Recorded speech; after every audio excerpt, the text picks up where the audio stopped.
When I heard that my great-uncle Silas was dying, I did not believe it. He was so old that it had always been hard for me to realize that he'd ever been born. It always seemed to me that he'd simply turned up, very old and imperishable, with his crimson neckerchief and his bloodshot eye as bright as the neckerchief, his earth-coloured breeches, his whiny breath, and that husky devilish voice that had told me so many stories, and had left as many tantalizingly untold. Yet I remember how often he would tell me that he could recollect, the word was his own, standing on a corn sheaf in his frocks and sucking at the breast his mother slipped out of her dress and held down for him in the harvest field. They had the titty, them days, till they were damn near big enough to reap and tie. Though he might very well have made it up. I was always tidy thirsty, he would say at the end of that story, or in fact at the end of any story. Mouthful of wine, he would say. It was his favourite phrase. It was early autumn, in the middle of harvest, when I heard that he was dying. If it had been winter, or even spring, I might have believed it. But in autumn, and at harvest, it was unthinkable, absurd. His late peas would be coming into pod. For 70 years he had reckoned on them, without fail, for a last blow-out with a goose and a dish of apple sauce made from his own first cookers, on Michaelmas Sunday. Who would pick the peas and gather the apples and lard the goose if he were to die? His potatoes would be dead ripe. The pears would be dropping into the golden orchard as mellow as honey. The elderberries would be dropping over the garden hedge in great dark bunches, ripe for wine. What would happen to them if Silas died? What could happen? No one else could dig those potatoes or garner those pears or work the wine as he did. The day after hearing the news, I went over to see him. His little stone-reed thatch house, squatting under the shelter of the spinney of pines, was visible from far off. There was always a puff of wood smoke rising from the chimney, very blue against the black pines, winter and summer alike, if my Uncle Silas were at home. It was lovely September weather, the air breathless, the sunshine very soft and the pale amber colour of new wheat straw, and I saw the smoke rising up as straight as the pines themselves, as I walked up the lane to the house. It was a good sign. If the smoke were rising, my Uncle Silas was at home. If he were at home, it was 1,000 to 1, in summer-time, that he was in the paddock or the garden, or if not there, by his chair at the window, his mole-coloured head and his scarlet neckerchief just visible among the very old, sweet-leaved white and mauve geraniums.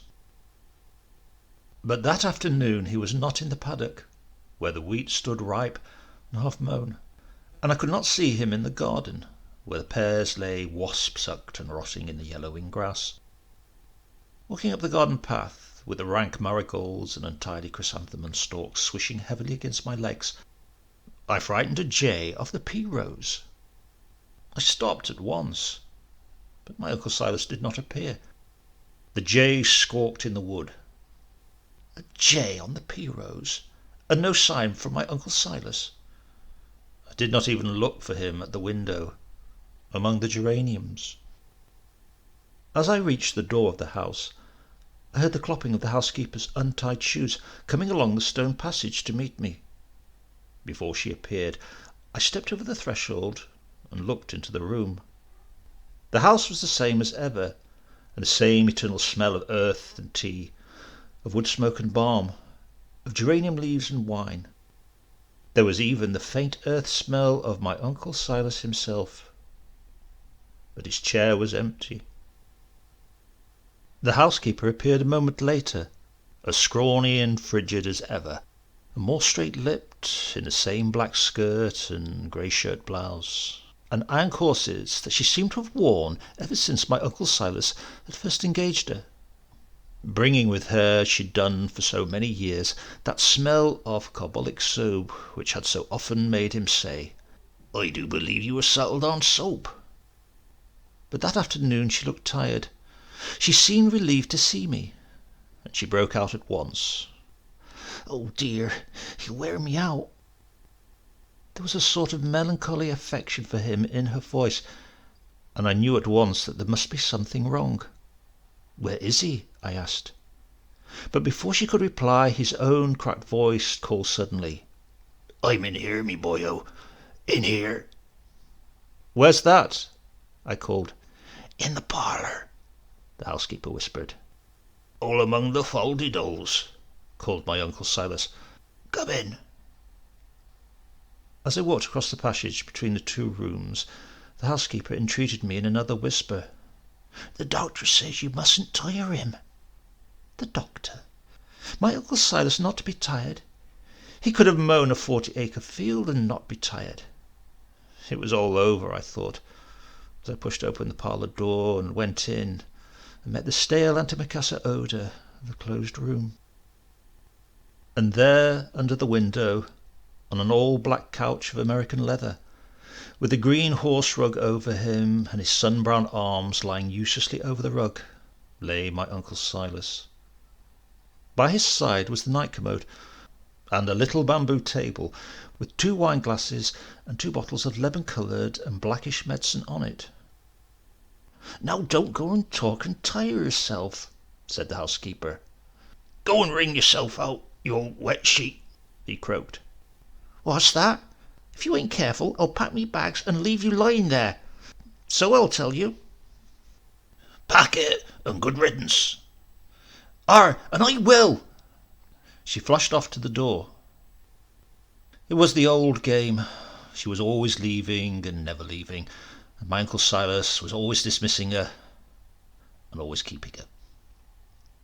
"Look, Slippy, and bring us a bottle of cowslip," he said, "and don't talk so much." But she was outside the door, without a word, and not heeding him. Before he had finished speaking, he lay back on the sofa gloomily. "Won't even let me wet my whistle," he said. He lay silent for a moment or two, his eyes watery, his chest heaving a little. "I puff like an old frog," he said. I did not answer, and until he regained his breath and his calmness, I could not look at him again. I let my eyes wander over the room instead, over the faldydolls he hated so much, the accumulated knick-knacks of nearly 100 years, the little milky glass vases, rose-painted cups, mahogany tea-caddies, ruby wine-glasses, all the dear pretty things that he despised and never used. To find him there among them was a tragedy in itself. He loved living things, and the only living things in that room were ourselves and the afternoon sunlight yellowing the closed window. "Sit down," he said at last, his voice so weary that I hardly recognized it. "Could you find a seat? All the damn chairs in this room are bum slippy." I sat down on one of the American leather chairs that matched his couch. "Well," I said, "what's the matter with you?" He shook his head. "I ain't worth a hatful of crabs." I could hardly bear the words. To hear that he didn't know what he was doing, to see a J on his P rose, to find that he mustn't drink or talk or tire himself, and now to hear him say, "I ain't worth a hatful of crabs," my heart sank. It seemed to me that his spirit was already dead, and no sooner had I thought it than he half cocked his eye at me with a faint flicker of the old cunning. "See that J on the P rose?" he said. "Yes." "I'll J him." And then, with a sudden satanic flash of his bloodshot eye that surprised and delighted me, he whispered, "Mouthful of wine." I sat astonished. "I thought they wouldn't let you drink," I said. He winked. "In the medicine bottles," he said. "Elderberry in the dark, and cowslip in the light. Pour out. Mouthful of cowslip for me." Smiling, I poured out the wine, and he lay smiling back at me, with all his old subtlety and wickedness. As I gave him the glass, he whispered, "I fill him up at nights when she's abed." We drank in silence. "What's the doctor say?" I asked.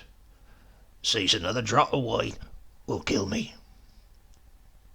He finished his wine and wiped out the glass on the horse blanket before putting it back on the table.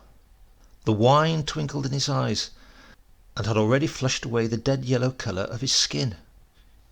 And suddenly he shot up in bed, craning his tough thick neck to look out of the window.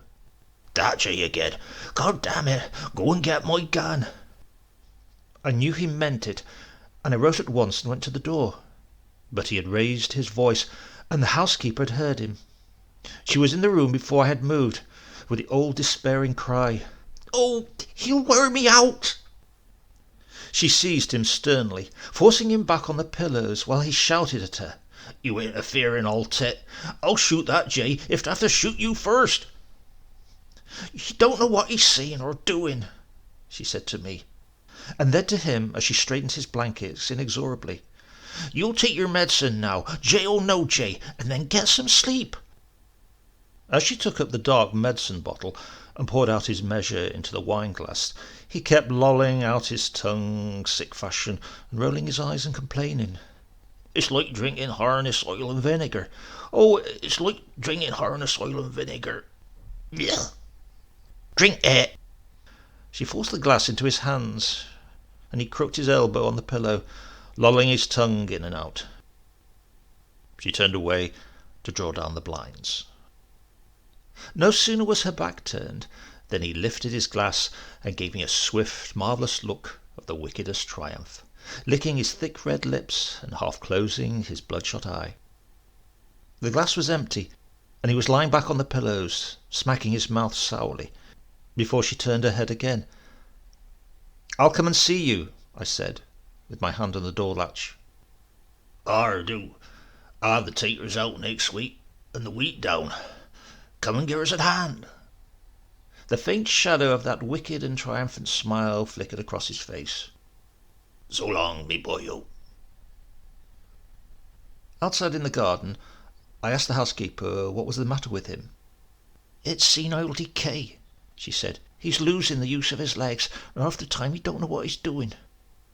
It's just the medicine that keeps him going." I had no doubt it was. But one morning, a week later, I heard that he was dying, and in the afternoon I went over to the house. A gentle rain had been falling all morning, a quiet whispering September rain, and the air, very still and sultry, was saturated with the fragrance of wet pines.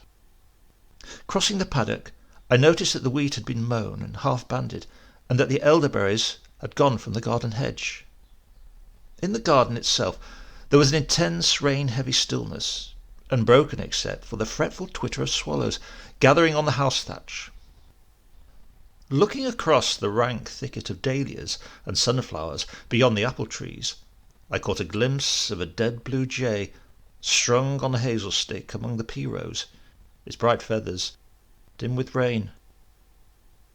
The housekeeper came to meet me at the door, her finger uplifted and her lips pursed tight to silence me. "How is it with him?" I whispered. "Bad," she said. "Very bad. He won't see tomorrow." "Can I see him?" "He won't know you. He's very strange." Yes, he was very strange. He had begun to turn day into night, she told me. He would doze all day, and then in the dead of night, while she was asleep, he would wake and ferret in the cellar, or mow his wheat and dig his potatoes, and gather his elderberries for wine. She had suspected nothing until, awakened one morning by a gunshot, she had hurried into the garden to find him stringing up a dead jay in his pea rows. It seemed that sometimes, too, he would drink his medicine in one swig, by the bottleful. He was so far gone as that. When she had finished speaking, I went into the house to look at him. He lay there, as before, on the leather couch, among the folded dolls, the green horse rug over him, and his brown hands lying listlessly outside it. He seemed to be asleep, yet there was something half alert about the expression of his closed eyes, as though he were listening to me, or perhaps to the rain. I stood for a moment watching him, and suddenly his eyes half opened, and a gaze that had in it some of the old strength and wickedness rested on me darkly. In a moment his lips moved too. "What's the weather?" he said. "It rains," I said. "Let it," he whispered. It was a flash of the old spirit. In a moment it was gone, and his lips closed without another sound, and his eyelids lowered with a sharp flicker. It was like a last wink at me. I never heard him speak again. When we went into him again, in the evening, he had turned day into night for the last time. The rain had ceased. The sun had broken through and was shining on the empty medicine bottles and his dead hands.